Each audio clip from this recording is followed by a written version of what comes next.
بسم الله الرحمن الرحيم. سورة أنزلناها وفرضناها وأنزلنا فيها آيات بينات لعلكم تذكرون. الزانية والزاني فاجلدوا كل واحد منهما 100 جلدة ولا تأخذكم بهما رأفة في دين الله إن كنتم تؤمنون بالله واليوم الآخر وليشهد عذابهما طائفة من المؤمنين.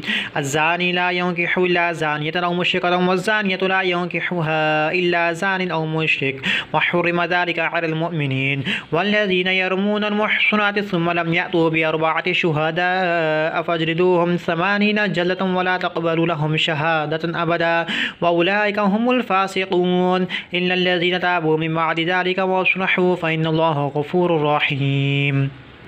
والذين يرمون أزواجهم ولم يكن لهم شهداء إلا أنفسهم فشهادة أحدهم 4 شهادات بالله إنه لمن الصادقين. والخامسة أن لعنة الله عليه إن كان من الكاذبين ويدرأ عنها العذاب أن تشهد 4 شهادات بالله إنه لمن الكاذبين. والخامسة أن غضب الله عليها إن كان من الصادقين ولولا فضل الله عليكم ورحمته وأن الله تواب حكيم.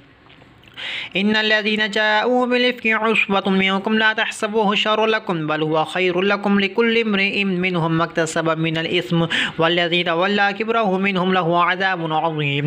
لولا إذ سمعتموه ظن المؤمنون والمؤمنات بأنفسهم خيرا وقالوا هذا إفك مبين لولا جاءوا عليهم ب4 شهداء فإذا لم يأتوا بالشهداء فأولئك عند الله هم الكاذبون. ولولا فضل الله عليكم ورحمته في الدنيا والآخرة لمسكم فيما أفضتم فيه عذاب عظيم إذ تلقونه بألسنتكم وتقولون بأفواهكم ما ليس لكم به علم وتحسبونه هجرا وهو عند الله عظيم. ولولا إذ سمعتموه قلتم ما يكون لنا